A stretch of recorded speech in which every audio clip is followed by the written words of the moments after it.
What up, people? It's your boy, the host with the most. I do not brag or boast, and I'm coming to you guys live from coast to coast. It's your boy. I'm Chris the Don One. Welcome to another story time video. I hope you guys are thoroughly entertained by these story time videos. Please comment in the comment section if you want to learn more from your boy, because I got some crazy mad stories. So if you guys are interested in them stories, comment in the comment section. Anywho, we're going to talk about my interactions with a coworker that I used to work with at Kroger, and his name is Peter. So to give you guys backstory on Peter, let me tell y'all something. Peter was one of those type of individuals that will stand for nothing but fall for anything. And I don't know, it's probably a combination of Peter didn't want to ruffle no feathers. Peter just simply went with the flow. No matter if it was in his favor or someone else's favor, Peter was just that type of guy. Now, the backstory to Peter is, Peter, a long time ago, was married. And his wife cheated on him. But what made matters worse is that his wife cheated on him with his brother. Now, that's some foul-ish that you can't even trust your own flesh and blood around your wife, okay? I don't know, should you be more mad at the wife or your brother? And what makes this even more chaotic and even odd, he still communicates with his wife, and he still, every year go hang with his family. And his brother is there. So that's in essence of Peter. And I felt like, talking to Peter, that he was traumatized about that. But, every time the subject will be, every time we come to this subject, he wants to change the subject. He doesn't want to talk about it. And I just went on and told him, I said, yo, Peter, people handle things in a different way. Maybe you need to speak to someone professional about that. And I wasn't trying to joke at him or anything, because obviously, when that happened in his life, it changed the course of what Peter is going through right now. So Peter basically doesn't live in no apartment or has his own home. You would think for someone who works at Kroger for over 20 years, they would have a piece of something. Peter lives with his uncle in the basement. Peter is in the basement. His uncle has a whole house to himself. Okay? And he pays like $500 to $600 a month. So just to live in the basement. And I go like, yo, Peter, you make so much bread, you make so much money, you can just get your own place. And I think part of that is Peter is very cheap on the essential stuff.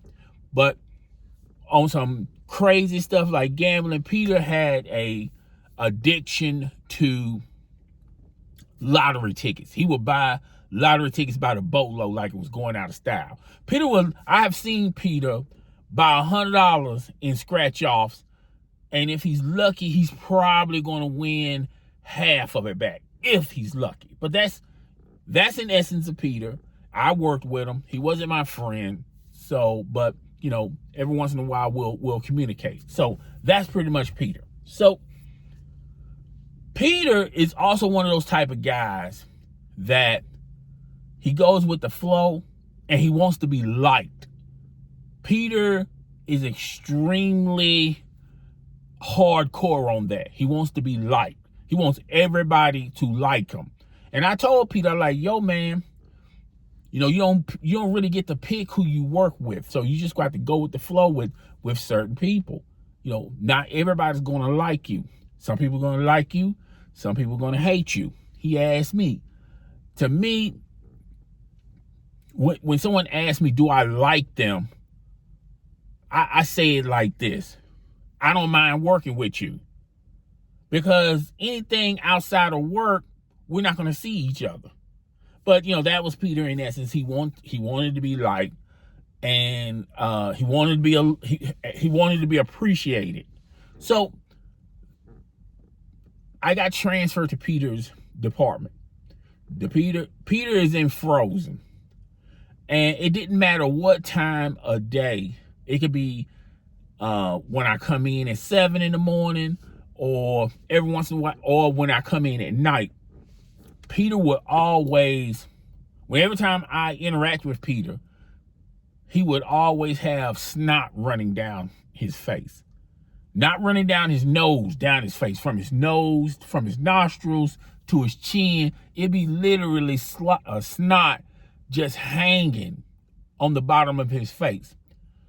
And at first, I didn't want to say anything, okay? Whenever Peter walk up to me, I make sure that I'm not getting no snot residue on me. I try to keep distance from Peter, let him talk. And I'll just look up in the air. I don't want to look Peter face to face because he's got snot everywhere, okay? For someone that old, first of all, you should know snot is, you can feel snot coming down your face, all right? I don't think another man should tell another man, hey, yo, man, you got some snot coming down your nose, okay? You should feel that. Now, I know people are going to say, well, he is in frozen. Maybe he was in the freezer. Bro, it be days where he'll literally just come in, clock in, haven't been in the freezer yet, and he's already got snot coming down his nose. So I don't know if, it's one of those situations, the catch-22. Maybe the basement was cold and he was freezing to death, and now he's got snot running down his nose, or he's sick. Either way, I kept my distance with Peter. But you would think that would be the only problems with Peter, but it's not the only problem. Peter cannot keep his mouth shut about anything. Peter is a chatty patty. And what makes it even worse for Peter to be a chatty patty is he has to know everything. And if you tell Peter, hey, man, I'm going to tell you something, but hey, man, you got to keep it between me and you. All right. So you tell Peter would go tell somebody else. And what made Peter, I don't know if Peter was, I know for a fact Peter wasn't doing this on purpose, but Peter was one of those type of people that just couldn't read the room. And Peter would talk about people that you tell them something and they go run off and tell somebody. But you do the exact same thing. You up here talking about people like they can't keep their mouths closed, but you pretty much do the same thing. So I grew accustomed of not telling Peter anything. And if someone told me something, I would just keep it to myself. So Peter was one of those type of individuals, okay? So, and he likes to please. He likes to please people. He wants to be appreciative, okay? He wants people to appreciate him. When it comes to women, Peter interacts with women a little bit differently. It's like the women, the people, like women that work at the workplace, he sort of falls back. He doesn't really take a stand with women. And I think that's due to the fact that when he was married, I think his wife was more the aggressor in the relationship. I think his wife wore the pants and Peter wore the dress, if you dig what I'm saying. All right. So basically, the funniest thing working with Peter is Peter knew how to finagle the system. So on days Peter has to be by himself, I noticed on days, and I was keeping a tally. On days Peter would have to be by himself, the truck would be small. And I'm trying to figure it out. How come on days you're by yourself, the truck is small, but on days that I'm working by myself, the truck is big? And I'm trying to figure it out, like, yo, man, why, and then I asked him, I said, yo, how come on the nights you work, the truck is small, but on nights I work, the truck is big? He immediately says, no, that ain't true. What you talking about? That don't make no sense. What you talking about? Just discard what I said, instead of just coming to me and say, okay, it's because of A, B, C, and D. You've been there long, but Peter knew how to finagle the system. And if you're not paying attention and you just let Peter just be Peter, Peter would actually think he's outsmarting you. No, it's not the fact that you outsmarting people. It's the fact that, you know, we wouldn't assume or think that you're finagling the system. So I started thinking and I started looking into the system. And then I noticed items that was cut on his truck. All of a sudden, those same items would come to my order. So with the system, if you cut something in the system, okay, the system will reorder it again. You know, like, let's just say the system ordered some dishwashing liquid. Let's say dishwashing liquid. Cherry scented dishwashing liquid. And I cut it. Like, the system ordered it to be here today, but I cut it for today. The system is going to, the next day, the system is going to order it again because the system is going to notice that there's still a hole on the shelf, so it's going to order it again. And that's how Peter was getting away with it. So I said to myself, instead of just going to him and say, hey, man, you're cutting the system, I have to have proof. I have to have facts. So I printed out sheets of previous orders, not just one order, but previous orders. And then I showed him, I said, well, on this day, like, you know, there were 52 items that were cut from your order. And on the very next day, I get 52 plus more items. And you really had to show him right in front of his face. Now, Peter will still try to lie to you. And see, the one thing about Peter is he's a bad liar. Peter is an extremely bad liar. The only way Peter was getting away with it in the first place because we thought he wasn't even smart enough to even do that. Okay? So everyone caught wind on it. Everyone caught on to it. Okay? I did. My grocery manager, he figured it out. The store manager figured it out. The assistant manager figured it out. Now, my grocery manager, his name was Samuel. And Samuel will throw anyone under the bus to save his own ass. Okay? That's the type of guy Samuel is. So when Samuel pieced it together, he went and told the store manager. Then the store manager calls Peter in, and then once again, Peter did that song and dance like, what? And that's Peter. When you hear Peter go, if you hear anybody, but Peter does this a lot. When you hear anybody go, what? When they do that what, that long what, they already trying to figure out what they're going to tell you. They just ain't got it figured out yet. All right, instead of just spitting it out and just saying, here's what's going on. So everyone caught wind what Peter was doing. So, and I can't remember what night, but I'm gonna say it's like a month later. I'm just happened to work my order. We're in a good mood. Peter's in a good mood. I'm in a good mood. And Peter was one of them type of people that he'll bring up ish that happened a month ago, right out of the blue moon. Like, I don't have an issue with anybody bringing anything up, but if it bothered you that much, why you waited that long, and why you bringing it up right out of the blue? So I'm up here, I'm working, he's working, everyone's in a happy, good, lucky, good mood, and then all of a sudden he says, yeah, hey, did you tell the store manager that I was cutting the trucks? I'm going like, no, Peter.